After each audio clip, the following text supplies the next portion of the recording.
নির্বাচনে পর্যবেক্ষকদের দল নিরপেক্ষ ও স্বাধীনভাবে কাজ করার আহ্বান জানিয়েছেন বিএনপি, জামায়াত ও এনসিপির শীর্ষ নেতারা।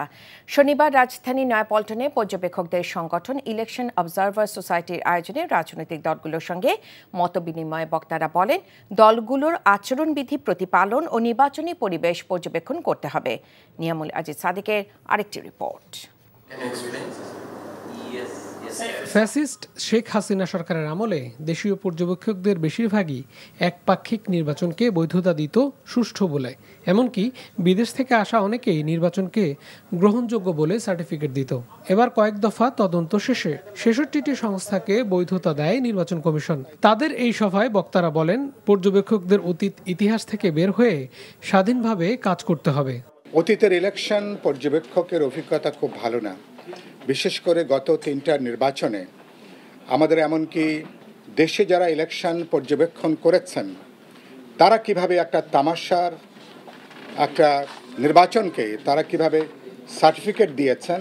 নির্বাচন কমিশনের কাছে আমরা প্রিকয়েন্ট গেছি, সুস্পষ্ট ভাষায় বলেছি যে এখন পর্যন্ত আপনাদের কর্মতৎপরতার মাধ্যমে প্রমাণিত হয় না যে আপনারা একটি সুষ্ঠু নির্বাচনের দিকে আপনারা আগাচ্ছেন।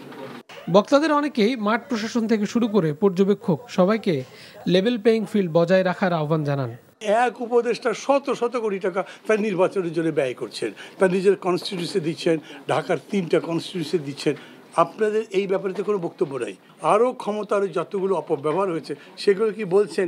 এখনই বলেন না, ভোটের পরে যে বলবেন এটা বিশ্বাস করা যাবে? আপনারা ইন্টিগ্রিটির সাথে পর্যবেক্ষণটা করবেন, সততার সাথে করবেন। কোনো ধরনের প্রভাব, দল মত সেসবের প্রভাব মুক্ত হয়ে শুধুমাত্র সুষ্ঠু নির্বাচনের জন্য যে পর্যবেক্ষণ করা প্রয়োজন সেই প্রিন্সিপালটা নিয়ে আপনারা কাজ করবেন। সর্বশেষ বক্তব্য রেখে বিএনপির স্থায়ী কমিটির সদস্য সালাউদ্দিন আহমেদ বলেন, নির্বাচনের জন্য এই সরকারই তত্ত্বাবধায়ক সরকারের ভূমিকায় অবতীর্ণ হবে। এই সরকার এই নির্বাচন উপলক্ষে তত্ত্বাবধায়ক সরকারের ভূমিকায় পালন করবে।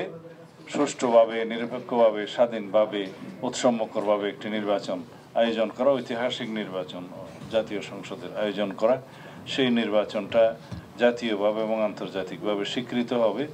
উপস্থিত রাজনৈতিক নেতাদের প্রায় প্রত্যেকে বড় দলগুলোকে আচরণবিধি প্রতিপালনের আহ্বান জানান। Niamul Aziz Sadiq, NTV news, Dhaka.